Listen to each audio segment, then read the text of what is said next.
بسم اللہ الرحمن الرحیم۔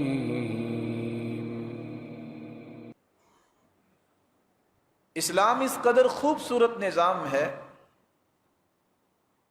اس نے معاشرے کی 5 بنیادیں قائم کی ہیں۔ اسلام کا کوئی حکم ایسا نہیں ہے جو ان بنیادوں کو مضبوط کرنے کے لیے نہ ہو۔ اسی کو ہی مقاصد شریعت کہتے ہیں، اور یہی وہ 5 بنیادیں ہیں جن پہ اسلام ہمیشہ زور دیتا ہے۔ پورے کا پورا اسلام 5 بنیادوں کی حفاظت کا حکم دیتا ہے۔ سب سے پہلا حکم، کسی کی دین کی حفاظت ہو جائے، کس طرح کسی کی جان کی حفاظت ہو جائے، کس طرح کسی کی عزت کی حفاظت ہو، کس طرح کسی کی عقل و دانش کی حفاظت ہو، اور کس طرح کسی کے مال کی حفاظت ہو۔ یہ وہ اسلامی معاشرے کے 5 ارکان ہیں۔ جب تک ان 5 چیزوں کی حفاظت نہیں ہوتی، اس معاشرے میں کبھی امن نہیں ہوگا، اس معاشرے میں کبھی سکون نہیں ہوا۔ معاشرہ پرسکون وہ ہوتا ہے جس میں انسان کے دین کی حفاظت ہو، وہ بڑے سکون سے نماز پڑھ سکے، زکوٰۃ ادا کر سکے، روزہ رکھ سکے، اس پر کوئی پابندی نہ ہو کہ وہ اللہ کے گھر کی زیارت کرنا چاہتا ہے وہ حج کر سکے۔ یہ وہ بنیاد ہے پہلی۔ اسلامی تعلیمات زور دیتی ہیں تو دین بچا رہے، سب کچھ لٹ جائے لیکن دین پہ کوئی قلش اور خلش نہیں آنی چاہیے۔ اور اس بات کو قرآن نے بیان کیا ہے، هو الذی ارسل رسولہ بالہدى ودین الحق لیظہرہ علی الدین کلہ ولو کرہ المشرکون۔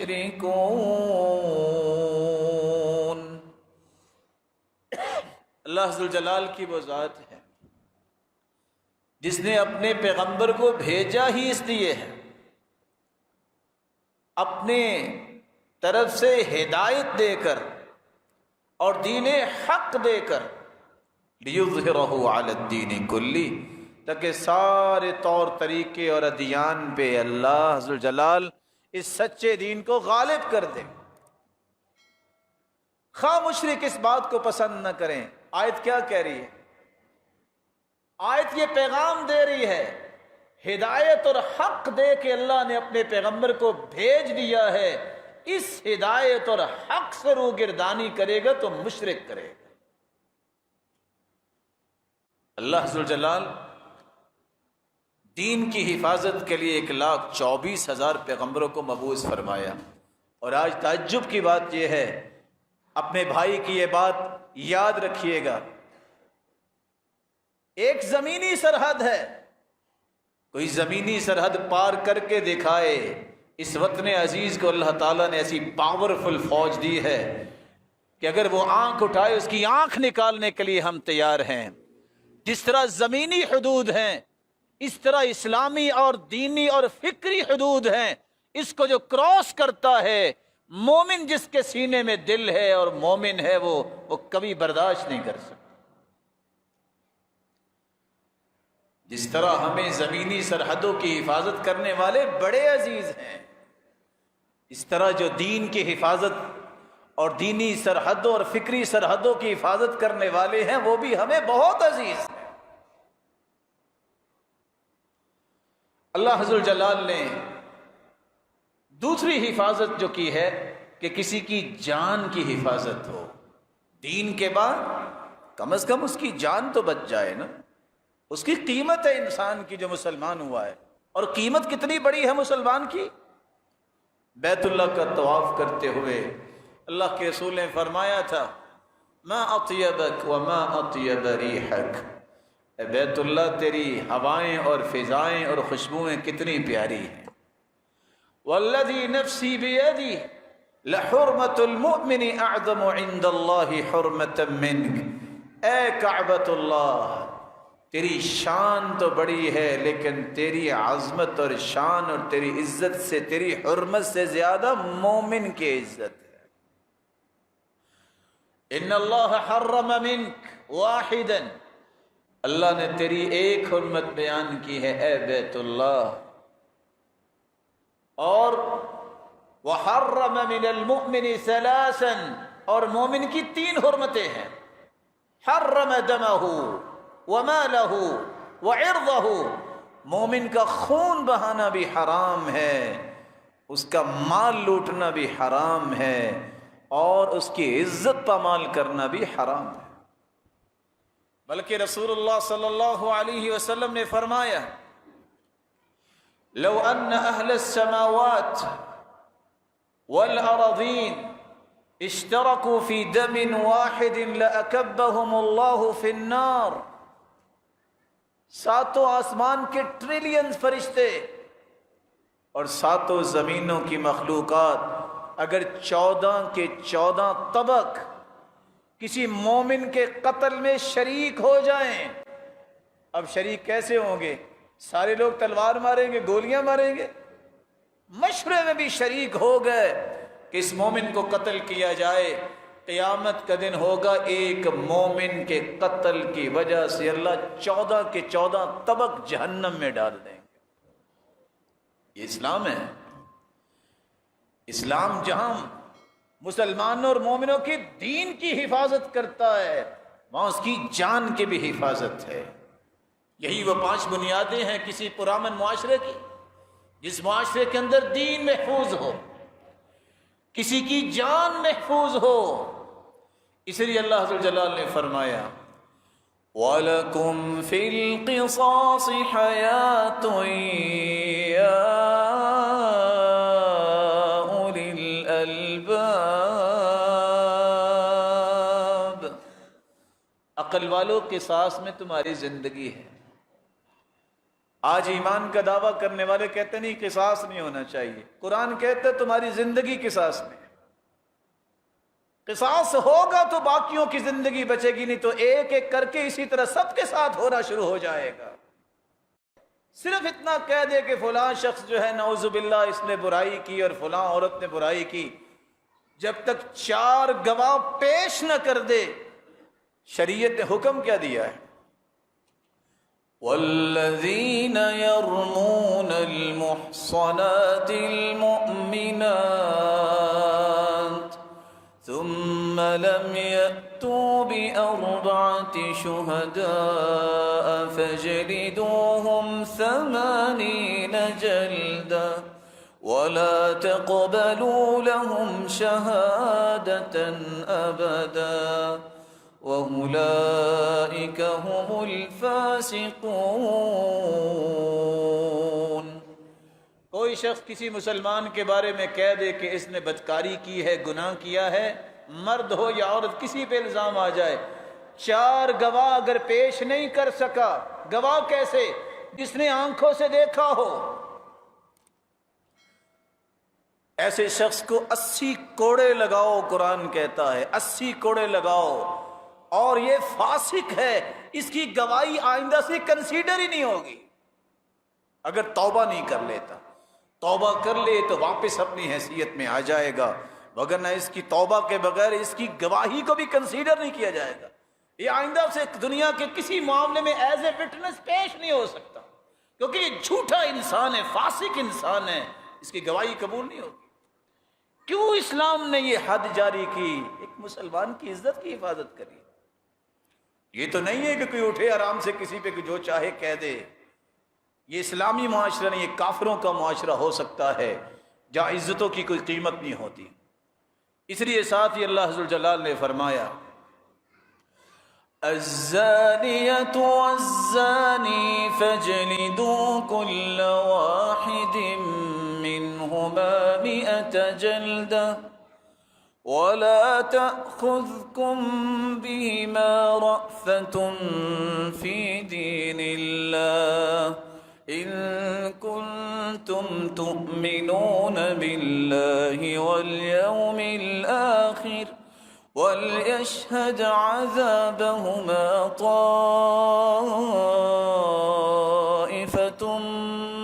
مِّنَ الْمُؤْمِنِينَ۔ اگر کوئی شخص اللہ عز و جلال کی نافرمانی کرتا ہے، بدکاری کرتا ہے، وہ مرد ہو یا عورت، شادی شدہ نہیں تو ان کو 100 کوڑے لگائے جائیں اور 1 سال کے لیے جہاں رہ رہا ہے وہاں سے جلا وطن کر دیا جائے، اس علاقے سے اسے نکال دیا جائے۔ ہاں اگر وہ شادی شدہ ہے تو اس کی سزا یہ ہے کہ اس کو رجم کیا جائے۔ کس طرح پتھر مار مار کے اسے مارا جاتا ہے، کیونکہ اس نے گھر بھی ایسے ہی برباد کیا ہے، اس نے ایک ایک اینٹ کر دی ہے گھر کی، پورا خاندان جو ہے کس طرح وہ ڈیمولش کر دیا ہے۔ اس کام کی وجہ سے اس کا انجام بھی ایسا ہونا چاہیے۔ یہ قانون ہے، یہ نظام اللہ تعالیٰ نے ساتھ کیا فرمایا؟ وَلَا تَأْخُذْكُمْ بِهِمَا رَأْفَةٌ۔ اس کو جب تم نے کوڑے لگانے ہیں، یا اسی طرح حدیث کے اندر جو رجم کی بات ہے وہاں نرمی نہیں ہونی چاہیے، اور اکیلے بھی نہیں۔ وَلْيَشْهَدْ عَذَابَهُمَا طَائِفَةٌ مِّنَ الْمُؤْمِنِينَ، مومنوں کی ایک جماعت کے سامنے ہو، اس کو تو سزا ملے، دوسرے سے عبرت لے۔ اور آج جن کو اللہ عز و جلال صراط مستقیم سب کو نصیب فرمائے، جن کو یہ نصیب نہیں ہوا کہ قرآن کیا کہتا ہے اور حدیث کیا کہتی ہے، اس کو پڑھ لیں، اس کو سمجھ لیں، وہ کہتے ہیں نہیں، علل اعلان سزائیں نہیں ہونی چاہیے، یہ تو جرم ہوگا، یہ تو ظلم ہوگا۔ اللہ عز و جلال کے نظام کو چیلنج کرتا ہی وہ ہے جو رب کے نظام کو تسلیم نہیں کرنا چاہتا، یہ معاشرے کے اندر وہ سکون پسند نہیں کرتا۔ یہ وہ نظام ہے جو محمد مصطفیٰ لے کر آئے، اور کائنات نے دیکھا ہے 1400 سال میں آج تک اس جیسا دور کسی کی قسمت میں ہوا ہی نہیں۔ اسلام جہاں انسان کے دین کی حفاظت کرتا ہے، اس کی جان کی حفاظت کرتا ہے، اس کی عزت کی حفاظت کی بات کرتا ہے، وہاں اس کی عقل کی بھی حفاظت کی بات کرتا ہے۔ جس کی عقل ہی معاف ہو جائے، جس کو سمجھ نہیں آ رہی میں کیا کر رہا ہوں، وہ معاشرہ کیا کرے؟ اسی اللہ تعالیٰ نے حکم دے دیا، یا ایھا الذین آمنوا انما الخمر والمیسر والانصاب والازلام رجس من عمل الشیطان فاجتنبوه لعلکم تفلحون۔ عقل کیسے خراب ہوتی ہے؟ وہ سارے راستے بند کر دیے، کوئی نشہ نہ کرے، کل مسکر حرام، ہر نشہ آور چیز حرام ہے۔ ما اسکر کثیرہ فقلیلہ حرام۔ کچھ لوگ کہتے نہیں تھوڑی سی پینے سے اور تھوڑی سی چیز کھانے سے تو نشہ نہیں ہوتا۔ حدیث کہتی ہے جو زیادہ کھانے سے نشہ آور بن جائے وہ تھوڑی کھانا بھی حرام ہے۔ ایک شخص آ کے کہتا ہے میں شراب تو صرف اس لیے پیتا ہوں یہ دوائی ہے، فرمایا انہا داء ولیست بدواء، شراب تو بیماری ہے، صحت کیسے ہو سکتی ہے؟ ان اللہ لم یجعل شفاء امتی فیما حرم علیہم، جس چیز کو اللہ نے حرام قرار دے دیا ہے اللہ نے اس میں شفا رکھی ہی نہیں، اس میں شفا نہیں۔ یہ تو بادشاہ لوگ ہیں جو کہتے ہیں اور نہیں جی کیا فرق پڑتا ہے، رسول اللہ صلی اللہ علیہ وآلہ وسلم نے تو فرما دیا ہے کہ فرق پڑتا ہے۔ جو بندہ ایک گلاس شراب کا پی لیتا ہے 40 راتیں اس کی عبادت قبول نہیں ہوتی، فرق کیوں نہیں پڑتا؟ ان 40 راتوں میں توبہ نہ کرے مر جائے گا، پیٹ میں اگر شراب ہے تو جائے گا کدھر؟ یہ فرق نہیں پڑتا۔ یہی وہ نشہ ہے جس نے انسانیت کو دھت کر دیا۔ کوئی سگریٹ کے نشے پہ لگا ہوا ہے، کوئی شراب کے نشے پہ لگا ہوا ہے، کوئی افیون کے نشے پہ لگا ہوا ہے، نہ جانے غلیظ نام کیسے کیسے، میں تو سارے نام بھی نہیں آتے۔ اللہ تعالی ہمیں اس طرح کی باتوں سے ہماری آل اولاد کو زندگی کی آخری سانس تک دور رکھے۔ اور کتنے پڑھے لکھے لوگ ہیں، اللہ تعالیٰ ان کی پڑھائیوں کو سلامت رکھے اور ان کو اس پڑھائی کا فائدہ لینے کی بھی توفیق دے۔ بڑے ہز ایکسیلنس بننے والے بھی کہتے ہیں سگریٹ کون سی، یہ کون سی منع ہے، یہ کو حرام ہے۔ وَلَا تُلْقُوا بِأَيْدِيكُمْ إِلَى التَّهْلُكَةِ وَأَحْسِنُوا، اپنے آپ کو ہلاکت میں نہ جانو۔ 19 سال کی ریسرچ ورک کے بعد یہ پتہ چلا سگریٹ نوش کو 18 بیماریاں لگتی ہیں۔ کیا حالت اس کی ہوتی ہے؟ میں اس بات پہ حیران ہوں، اللہ تعالیٰ ہمیں معاف فرمائے اور ہم جیسے مسلمانوں کی کمزوریوں کو دور فرمائے۔ اوپر لکھا ہوتا ہے سگریٹ نوشی، آگے کیا لکھا ہوتا ہے؟ مضر صحت ہے، پھر بھی پیتے ہیں، پھر بھی پیتے ہیں کہ یہ صحت کو خراب کرے گی۔ نشہ آور چیز شراب ہے۔ آج بڑے بڑے کاروبار جو ہوتے ہیں، بسد احترام میری بات کا زاویہ دینی رکھیے گا، کسی پہ اٹیک نہ سمجھیے گا، بسد احترام سب سے زیادہ کاروبار کی طرف کو پیسہ لگانے والے ظالم جو ہوتے ہیں وہ اس طرح کے کاموں پہ پیسہ لگاتے ہیں کہ یہاں پروفٹ زیادہ آئیں گے۔ 10 چیزوں پہ لعنت بھیجی اللہ کے رسول نے۔ لعن اللہ الخمر، شراب پر بھی لعنت، پینے والے پر بھی لعنت، پلانے والے پر بھی لعنت، بنانے والے پر بھی لعنت، بیچنے والے پر بھی لعنت، خریدنے والے پر بھی لعنت، جس کے لیے لے کے گیا ہے دکاندار پر بھی لعنت، جو لے کے جا رہا ہے اس پر بھی لعنت۔ ہر چیز پہ اللہ کے رسول نے لعنت کی۔ ملعون چیز میں بھی برکت ہو سکتی ہے۔ ایک صحابی نے اپنی سواری کو لعنت کر دی، اللہ کے رسول نے فرمایا اس کو پیچھے کرو، یہ سواری ملعون ہے، اللہ کی رحمت سے دھتکاری ہوئی ہے، یہ میرے لشکر میں میرے ساتھ نہیں جا سکتی۔ لعنت والی چیز کو تو اللہ کے رسول نے ساتھ جانور کو بھی رکھنا پسند نہیں کیا۔ اسلام دین کی حفاظت کا معاشرہ پیش کرتا ہے۔ جان کی حفاظت اسلامی معاشرے میں ہوتی ہے، عزت کی حفاظت ہوتی ہے، عقل کی حفاظت ہوتی ہے، اور پھر 5واں رکن جو اسلامی معاشرے کا ہے، جس کی حفاظت ہو تو اسلامی معاشرہ بنتا ہے، کسی کے مال کی حفاظت۔ مال ایک شخص نے دن رات حلال طریقے سے کمایا ہے تو یہ کون سی بات ہے کہ ایک شخص اٹھے اور ڈکیتی کر کے لے جائے اور سارے مہینے کی اس کی محنت کو ضائع کر دے؟ اس کے بھی بچے، اس کے بھی معاملات، اس کے بھی مسائل، وہ بھی زندہ ہے، اس نے بھی زندہ رہنا ہے، اور وہاں کہا جائے پھر کیا ہوا؟ نہیں، قرآن کی رہنمائی سنیے۔ وَالسَّارِقُ وَالسَّارِقَةُ فَاقْطَعُوا أَيْدِيَهُمَا جَزَاءً بِمَا كَسَبَا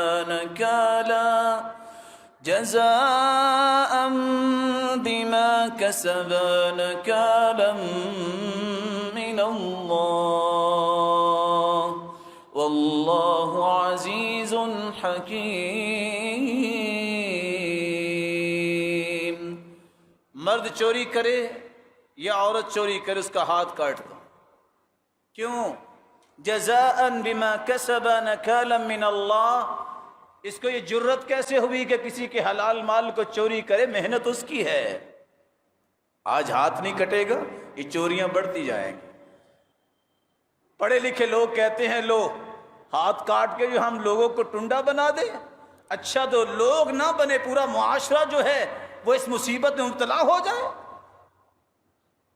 ڈاکٹر کے پاس جاتے ہو، اللہ سب کی حفاظت فرمائے، کسی کے پاؤں میں نہ سور ہو جائے، کہتا ہے زندگی بچانی ہے پاؤں کاٹنا پڑے گا۔ کاٹتے ہو کہ نہیں کاٹتے؟ بازو اور ہاتھ کاٹتے ہو کہ نہیں کاٹتے؟ حتیٰ کہ کان بھی کٹ جاتا ہے، کس لیے؟ زندگی بچانی ہے اس کی۔ دونوں ٹانگیں بھی کاٹنی پڑتی ہیں، دونوں پاؤں بھی کاٹنے پڑتے ہیں، اس لیے کہ اس کی زندگی بچا لی جائے۔ معاشرے کے امن اور سکون اور زندگی کو بچانے کے طریقے اللہ نے بتا دیے ہیں کہ 5 چیزوں کی حفاظت کرو۔ سب سے پہلے کسی کا دین محفوظ ہونا چاہیے، اس کی جان محفوظ ہونی چاہیے، اس کی عزت محفوظ ہونی چاہیے۔ جہاں اس کی عزت محفوظ ہونی چاہیے، اس کی عقل بھی محفوظ ہو، وہ صحیح کام کر سکے، اس کو ٹینشن نہیں ہونی چاہیے۔ اس لیے تو حدیث میں آتا ہے کوئی مسلمان کی طرف صرف اشارہ کرے تلوار کا، کسی اسلحے کا، اللہ کے فرشتے اس پر بھی لعنت بھیجتے ہیں کہ وہ کسی مسلمان کو ڈرا دھمکا کیوں رہا ہے، خاص سگا بھائی کیوں نہ ہو، اگر وہ کسی کو اشارہ بھی کرتا اسلحے کا تو اللہ کے فرشتے اس پر بھی لعنت بھیجتے ہیں۔ نہا رسول اللہ صلی اللہ علیہ وسلم ان یروع اخاہ المسلم، اس بات سے منع کر دیے کہ کوئی کسی کو ڈرائے دھمکائے، ہر وقت ڈپریشن میں رکھے، تم نے یہ کیا میں یہ کر دوں گا۔ یہ بھتہ لینے والے کیا کرتے ہیں، تم یہاں سے گزر سکتے ہو، اس نتیجے میں کتنے پیسے دو گے۔ مسلمان غریب، یہ کمزور، اس کی زندگی دھوبر ہو چکی ہے۔ جب تک سزائیں نہیں ہوتی اس وقت تک کسی معاشرے کے اندر سکون نہیں آ سکتا۔ اس کی مثال دیکھنی ہے تو آؤ، میری دعا ہے اللہ آپ سب کو آسانیوں سے نوازے اور حالات بہتر ہوں، اللہ کے گھر آپ کو اللہ لے جائے، وہاں کے نظام کے دیکھو، جرت کرے نا، 8 دن کے اندر دیکھو ہوتا ہے کیا۔ یہ نظام کی پاور اس وقت بنتی ہے جب انسان شریعت پہ چلتا ہے۔ رسول اللہ صلی اللہ علیہ وسلم جو دین لے کے آئے ہیں وہ اسلامی معاشرے پہ جب نافذ کیا جاتا ہے اور ان 5 ارکان کی حفاظت ہوتی ہے تب وہ پرامن معاشرہ بنتا ہے۔ اس کے بغیر پرامن معاشرہ بن ہی نہیں سکتا۔ اور یہ عدل ہے، یہ انصاف ہے کہ جس نے جو کیا ہے اس کی پاداش میں سے سزا ملے تاکہ دوسرے لوگ بچے رہیں۔